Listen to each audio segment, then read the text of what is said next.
Hello everyone, my name is Oksana. It's Road to Edoverse, weekly Edoverse Insider, the 52nd. We deliver the news about the creation of our project Edoverse. And Tokugawa-san, could you please, as usual, open the session today? Okay. Thank you very much, Oksana. Hello, everyone. This is Hiroto Tokugawa. So I continue my discussion on Yoshiwara, the notorious red light district of Edo City.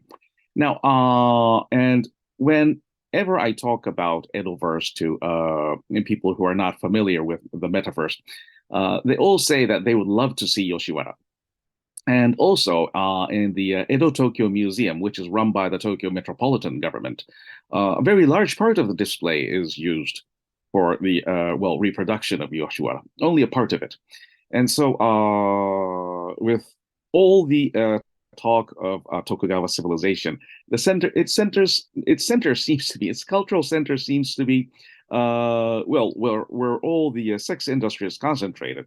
This is like saying that the center of London is the Piccadilly Circus, or that Manhattan has disappeared since it's been cleaned up.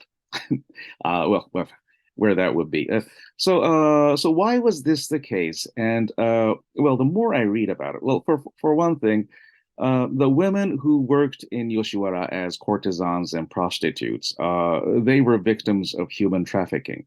How could an ordinary commoner woman live in Tokugawa, Japan with any dignity? So that was the other question. I mean, the life expectancy was like, you would die. The average would be like in your 40s, as many women would die from childbirth, bearing a child. It was high risk. This is the case with any traditional society. And prostitution was rampant all over the world, and so were sexually transmitted diseases.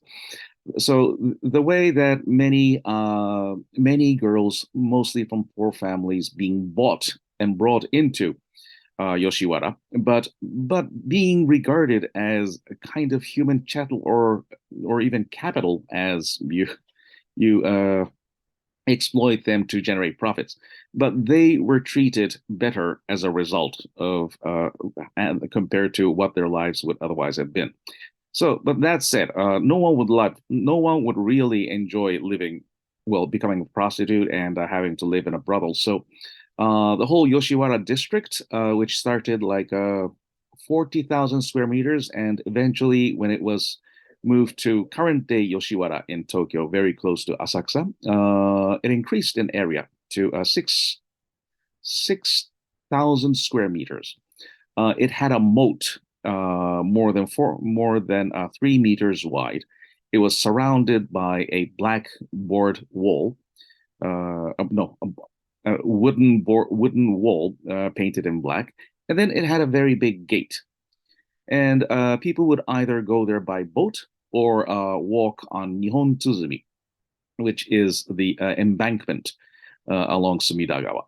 And legend has it that the shogunate placed Yoshiwara in its current location so that there would be huge pedestrian traffic on the newly created embankment, and that the embankment would become firm and therefore protect the downtown Edo from floods.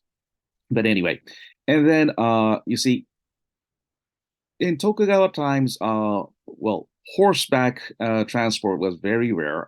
People carried people on palanquins, and but those palanquins people had to get off at the entrance gate of Yoshiwara. Everyone went on foot. In the early Tokugawa period, when the samurai had more money, they did not want to be seen by their colleagues inside Yoshiwara. So there were shops for umbrella for straw caps at the entrance gate, and so on and so forth. And inside there would be brothels, and then there were 4 classes: the big, medium, small, and then the ones in the back streets. And the largest ones you could not see inside. The middle ranking ones you could see halfway, and then the smallest ones you could see the courtesan actually sitting in front waiting for a client. So you see, so there was this very strange order, whether it's public or it's something to be hidden, was never known. And I think this, interestingly, pretty much represents what Tokugawa culture or Edo culture was like. So I would like to get into further details next week. So that will be enough for this week. And thank you very much, Oksana. Thank you very much, Tokugawa-san. And JJ, could you please join us? Hello. Hi. Hello. Thank you, Oksana. Hello, everybody. I have great news to all of you. Finally, our Zenny listed on CoinMarketCap. Yeah, we tried to list our Zenny on CoinMarketCap for more than maybe 3 months or 4 months half. And then we are required to submit all of the documents, and then we applied and denied and applied and denied, maybe more than 10 times, I don't know. So taking so long time, but finally we could list Zenny on CoinMarketCap. So as you know, all of the crypto investors always watching CoinMarketCap to check and verify whether this token project is going to be going well or not scam or like those types of things. So it's a kind of, neutral information provider. And then all of the information is related with blockchain. All of them are based on the blockchain. So this is really great news. And we plan to make an announcement that we're going to start kind of new campaign for all of the Zenny holders and then NFTs land holders and Katana's holders as well. But those campaigns is basically, beginning from the CoinMarketCap. So this is a huge challenge for us, and we finally did it. So it's really great news for all of you guys. So thanks to our team. Yeah, we do appreciate that. This is team effort, and then CoinMarketCap is finally working with Zenny now. And then as I've seen, maybe the members of Telegram group on Edoverse is rapidly increasing since last night. Because of, I think it's due to CoinMarketCap. Anyway, it's really good moment, I think. And then the other thing is, as we mentioned so far, we are going to start a new campaign for Lands NFT and Katana NFT as well. But imagine that once you can see our NFTs on OpenSea, the uniqueness of our project is, the ratio of listing is so low. For example, you see the Lands NFT, the ratio of listing means like there's someone who wants to sell their lands. It's only 0.1%. It's really nice number. Means 99.9% don't want to sell their lands because they believe that this lands NFT's value is going to be much higher than ever, right? And then same thing we can say in terms of Katana NFT, maybe 0.2% only listing ratio. It's so low. So basically NFT project, maybe the average listing ratio is supposed to be 4 to 5%. So 3% is good enough, or 2, much nice. 0.1 or 0.2, it's really nice.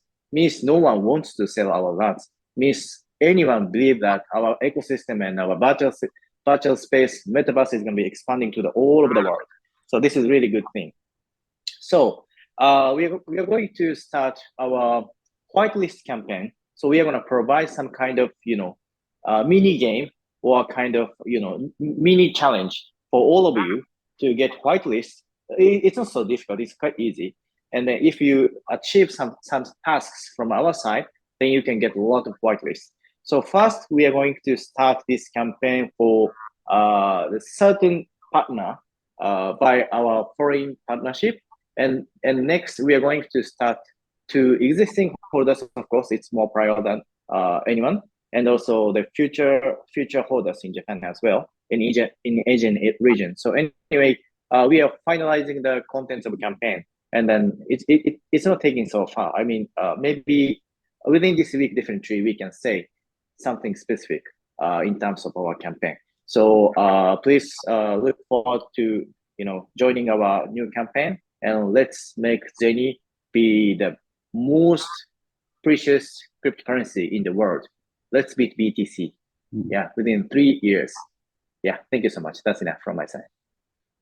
Wow, great. Ambitious goal. I like it. Yeah, of course. Because this is the Edo era, Edoverse, right? Yes, led by right. Mr. Tokugawa. Yeah.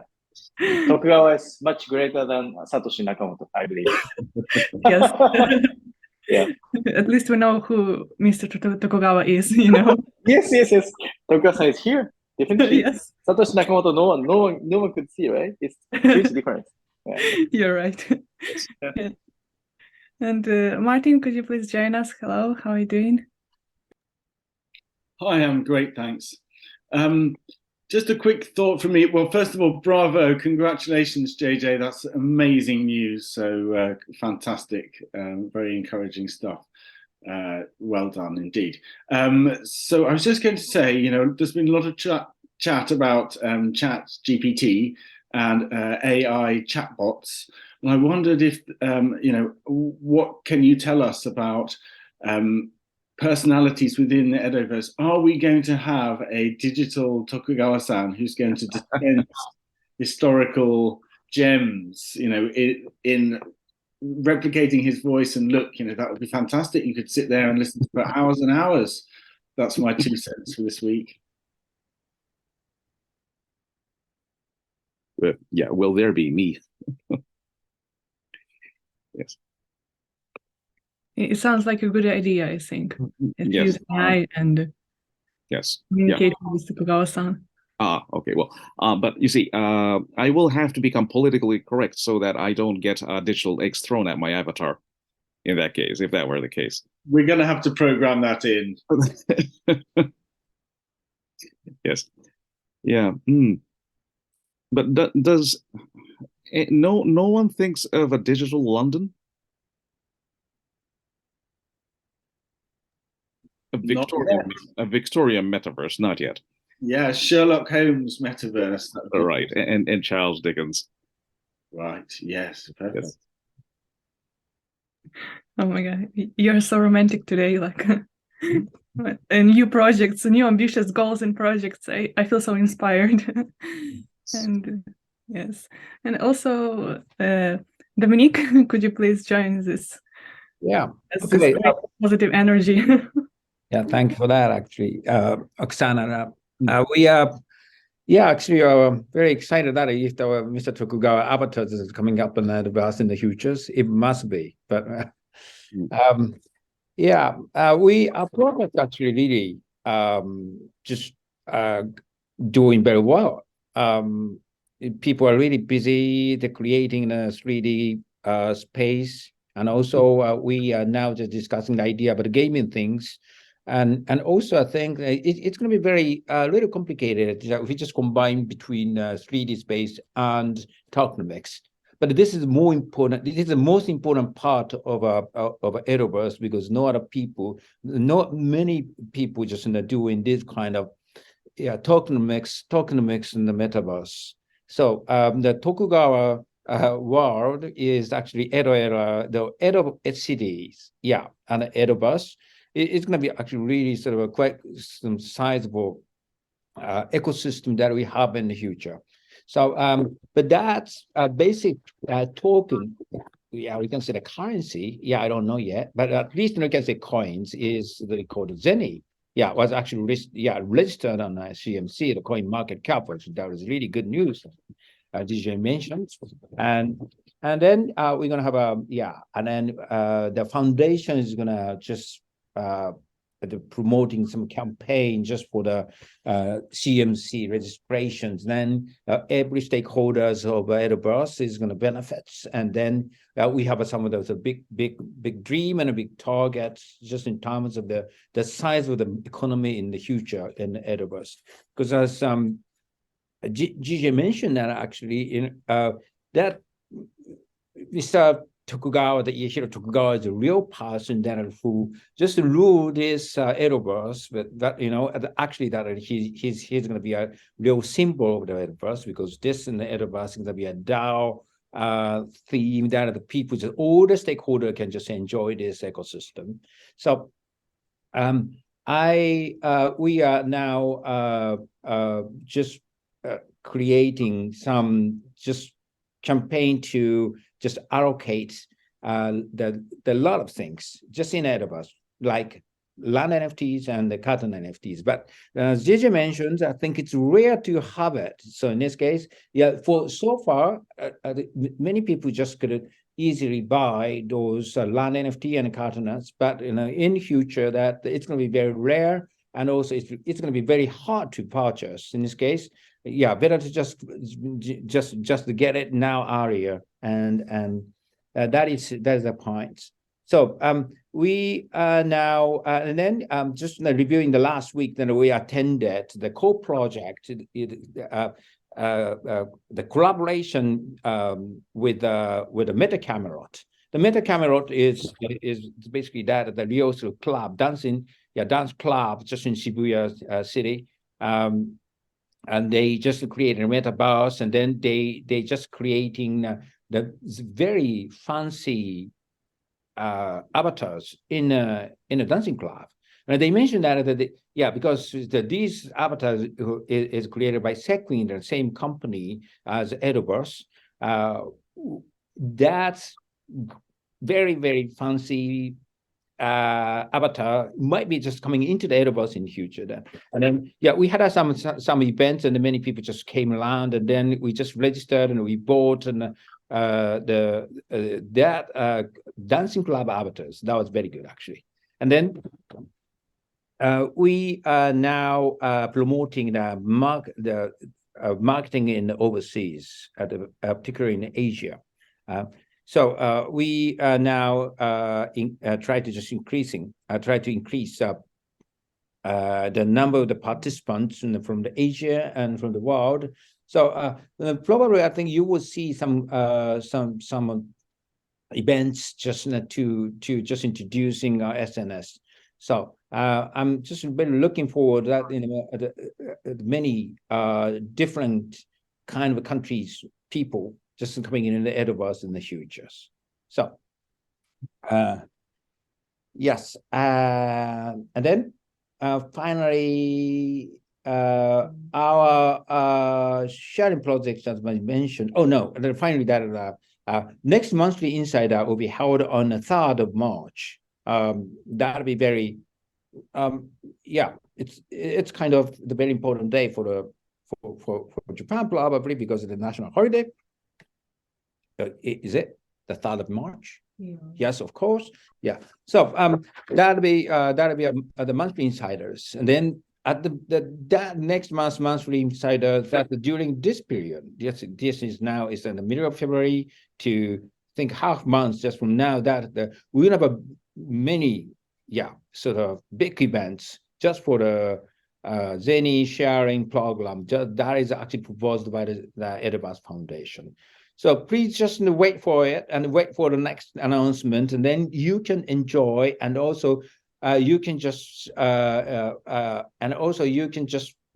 participate in this program, to just expand our ecosystem and the market cap of Zenis, and then our market cap is in the ones that if you just reach to the certain size of the market cap in the Zenis, and we can start some donation, a scholarship, just to everyone who live in third countries, and also from all over the world, actually, to just join the Edoverse. So please just wait for it, and then I'm really looking forward to just talking to you later.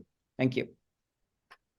Thank you very much, Dominique, and thank you everybody for speaking today. It was a wonderful session, I think. Very positive, very beautiful. And we will meet next week. Goodbye.